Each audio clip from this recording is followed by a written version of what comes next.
I think that the Charter Commission, which will soon be seated along with Council, certainly needs to take a look at how we can remove members of Council as well as the executive branch for any behaviors that are causing havoc upon our citizens. And to that end, I think it ought to be clearly stated what the rules are for removal. And right now it's not. As you know, what we've currently gone through, there were some discrepancies about did the council have this power. In too many instances, the charter is not clearly stating what the roles are. And I can only hope that this new Charter Revision Commission that will be seated will in fact go through everything with a fine-tooth comb to make certain that the ambiguities are removed so that we can move forward here in the city of Detroit. Actually, 20 years ago, I wrote a position paper entitled Why Detroit Must Have Districts. That was 20 years ago. And one says, well, what was I thinking about then? And I tell everyone, when I came on council, I was one of two that lived on the east side of Detroit. And I was the only one that lived on the north side of Jefferson. Not on the so-called Gold Coast. But the reality of it is, I simply feel that representation by districts would create an opportunity for citizens, in my opinion, to have a closer relationship with the council person, because chances are you're going to do your shopping in that area, and you may worship in that area. And I just think that it creates a greater sense of, I know now who it is, and therefore I can go for specific things and hold that person more accountable. And that's the word you oftentimes hear about, which is really, to me, kind of, that's not the first thing, because the reality of it is, unless council members by district are given more authority, i.e. some input in terms of who the department heads are, some input in terms of how things are going to be funded through districts. In the city of Detroit, we have a variety of neighborhoods. I mean, some have a higher economic status, while others are hurting. And so then how do you begin to look at the distribution of wealth, or what dollars we do have here in the city of Detroit?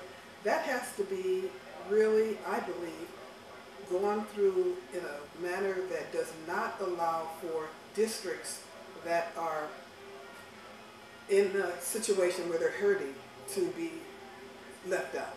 And so I believe that council members, even if with districts, we should have some at large. I do believe that. But more importantly, I believe that we would have a council that has greater responsibility. The charter has to remember that. Districts alone won't do it. They've got to have more responsibility in terms of how the city is running.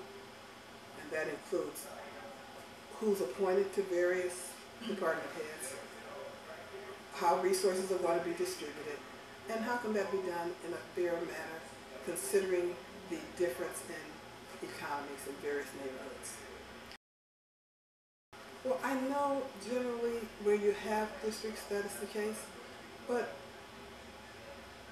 no, I don't.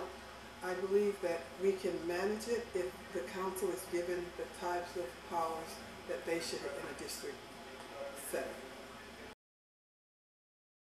Well, I think it's more than what we do right now. I mean, as it is right now, the mayor appoints all of these folks, and then that's it. Council has no say in it at all. I think we should have the ability to decide who will be running those departments. And I think, we have to be careful with districts, because you really don't want to create a situation where you have a mayor who perhaps feels like, well, I can count on these council people, so I'm going to make sure that we put resources there. We've got to avoid that, and I believe we can avoid that if we have a Charter Revision Commission that is thoughtful and deliberate as they begin to plan this process through. Again, knowing that that could be one of the outcomes if it's not handled in an appropriate manner, they have to be cautious as they move to make certain that we're not creating a situation in which people could be vying against one another. Well, I know that Detroit Public Schools right now are in a crisis. I know the city's in a crisis. I do not believe that, well, I do believe that there's a role for the mayor in Detroit Public Schools. I do not think that you'd have the mayor per se running the schools, not by any means, but I do believe that at the end of the day we probably have a manager. I think that parents want the best education they can possibly have for their children. And what we've seen in the city of Detroit is parents have voted with their feet. The number of children who continually are enrolling in charter schools continues to grow. It's an alternative, and parents are feeling that that's a better alternative for their child, for their children in many cases. And so I don't think it's going to happen right away, but personally I think at the end of the day there is a role for the mayor to play. Foreclosures which continue to plague our city, it's a situation we know that's happening across the nation, but it seems to be impacting Detroit to an even greater degree. I have stood with families as it relates to foreclosures. I've stood both east side and west side to request that the banks, and I believe that the banks, because there was so much done in terms of predatory lending, because so many people signed documents that have errors in them, I am proposing that every home, before it is, if it's about to go through a foreclosure procedure, they should have an opportunity to go through that document with a fine-tooth comb to make certain that there are no errors. Because what I found out, research shows that oftentimes people have signed these documents and there are errors in them. And I believe that the banks should be forced, and the mortgage companies, to go through that document, and if there are errors, they need to be given consideration in terms of people not being foreclosed on. And so that's something that I am addressing. I also believe that the banks have a big responsibility. I mean, come on. The nation took our dollars, gave them to the banks, and what have they done? It was given to them so that they would, in fact, work closer with people to prevent foreclosure.